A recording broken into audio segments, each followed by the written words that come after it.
विशाल, रिया, रजत आणि अनिता हे एकाच कंपनीमध्ये कमलाव होते.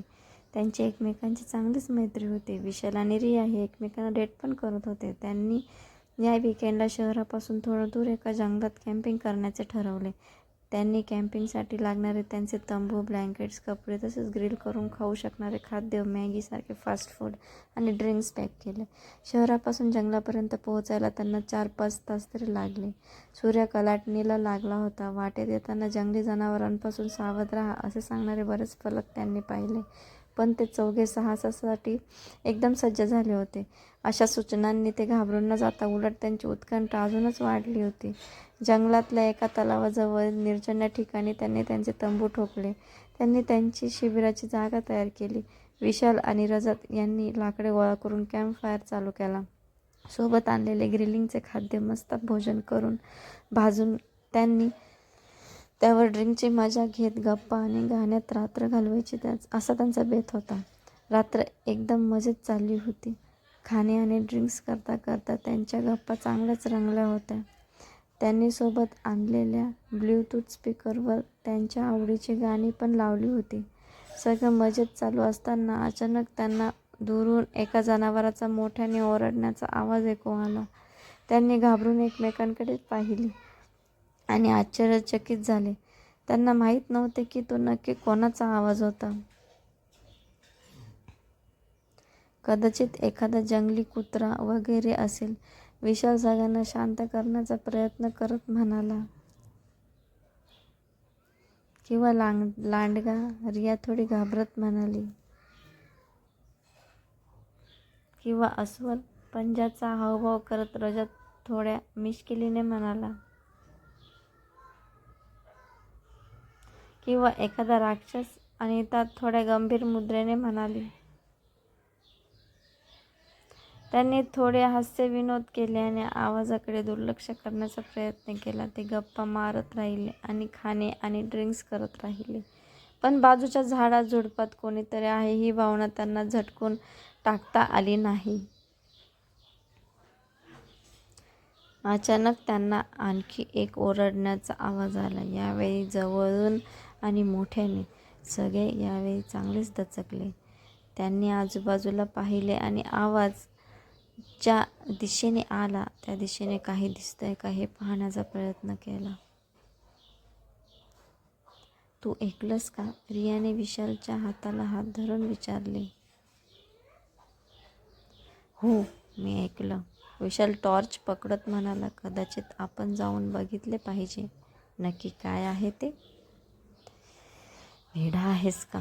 रजत म्हणाला. माझ्या मते आपण इथेच थांबले पाहिजे आणि ते जे काही आहे ते निघून जाण्याची वाट पाहावी. ते गेले नाही तर काय? अनिता म्हणाली. तो जवळ आला तर? त्यांच्यात थोडा वेळ वाद झाला. पण नंतर विशालने प्रकरण एकट्याने हाताळायचे ठरवले. तो उठला आणि टॉर्च घेऊन ओरडण्याच्या दिशेने चालू लागला. विशाल, थांब. रियाने त्याला थांबवायचा प्रयत्न केला. एकटा जाऊ नकोस असं बोलली. पण विशालने ऐकले नाही. तो जिज्ञासू आणि धाडसी होता आणि त्याला नेहमी स्वतःला सिद्ध करायचे असायचे. आवाजाच्या मागे लागून तो खोल जंगलात गेला. त्याला लवकरच त्याच्या निर्णयाचा पश्चाताप झाला. कॅम्पफायरपासून दूर गेल्यावर त्याला कळले तिथे किती काळोख आणि शांतता आहे. संकटात आणखी भर म्हणून त्याची टॉर्च पण अचानक बंद झाली. झाडातून येणाऱ्या चांदण्यामुळे त्याला थोडाफार दिसत होता. आता त्या खोल जंगलात तीच तशी कीर शांतता होती. तो एवढा घाबरला होता की त्याला स्वतःचे हृदयाचे ठोके आणि श्वासोच्छवास ऐकू येत होते. त्याला प्रचंड भीती वाटत होती. पण एखाद्या भित्र्या माणसासारखं त्याला परत जायचं नव्हतं. त्याला दाखवून द्यायचं होतं की तिथे कोणी भयानक जनावर वगैरे नसून एखादं खोडकर कुत्रं वगैरे आहे. झाडझुडपातून पुढे गेल्यावर मोकळी जागा आहे हे त्याला दिसत होतं. तिथेच काही कुत्री असतील आणि ते आवाज करत असतील असे त्याला वाटले. पटपट चालत आत त्याला त्या मोकळ्या जागेपर्यंत पोचायचे होते. काही वेळात तो तिथे पोचला. पण तिथे पोचल्यावर त्याला जे दिसले त्यामुळे त्याची दात खिळीच बसली. तो एक भयानक प्राण्यासारखा होता, पण 2 पायांवर उभा होता. पूर्ण अंगावर केस होते, चमकणारे लाल डोळे आणि तीक्ष्ण दात होते.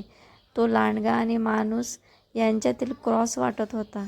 त्यांच्या हातात हरणाचे रक्ताळलेले शव होते.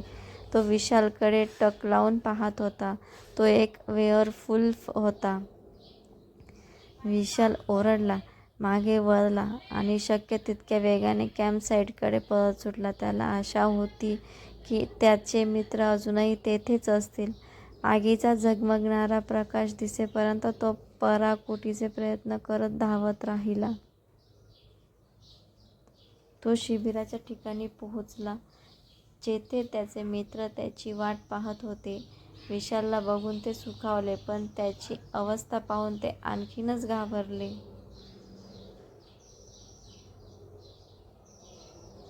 विशाल, का गेला होतास? तुला माहीत आहे की माझी काय अवस्था झाली होती? रिया त्याला मिठी मारत उद्गारली. काय झालं? कुठे होतास? रजतने विचारले. तुला तिथे काही दिसले का? अनिताने विचारले. विशाल थरथरत होता. त्याची छाती भात्यासारखी धडधडत होती. त्याने जे पाहिले ते सांगण्याचा तो आटोकाट प्रयत्न करत होता, पण त्याला व्यवस्थित बोलता येत नव्हते. त्याने फक्त जंगलाकडे बोट दाखवत बोलले आणि वेअरवुल्फबद्दल काहीतरी बडबडू लागला. त्यांनी त्याच्याकडे अविश्वासाने पाहिले आणि त्यांना वाटले की तो विनोद करत आहे, त्यांना घाबरवण्याचा प्रयत्न करत आहे. त्यांनी त्याला शांत करण्याचा प्रयत्न केला आणि त्याला धीर दिला की वेअरवुल्फसारखे काहीही नसते, पण ते चुकीचे होते. ते बोलत असताना त्यांना जंगलातून आणखी एक ओरडण्याचा आवाज आला. यावेळी स्पष्ट लांडग्याचा ओरडण्याचा आवाज होता. त्याच्या पाठोपाठ आणखी एक आवाज आला आणि आणखी एक आणि आणखी एक. ते प्रचंड घाबरले. काही क्षणात तो वेअरवुल्फ त्यांच्या समोर होता, पण एक नाही तर बरेच, आणि ते त्यांना भक्ष्य करण्याच्या उद्देशानेच आले होते. पळून जाण्याच्या आशेने त्यांनी त्यांच्या कारकडे धाव घेतली, पण त्यांचा वेग खूप कमी होता. काही क्षणातच त्यांच्यावर पंजे आणि दातांनी हल्ला झाला. सगळे संपले. कॅम्पफायर तसाच पेटत राहिला आणि कालांतराने विझला. रात्र पुन्हा शांत झाली.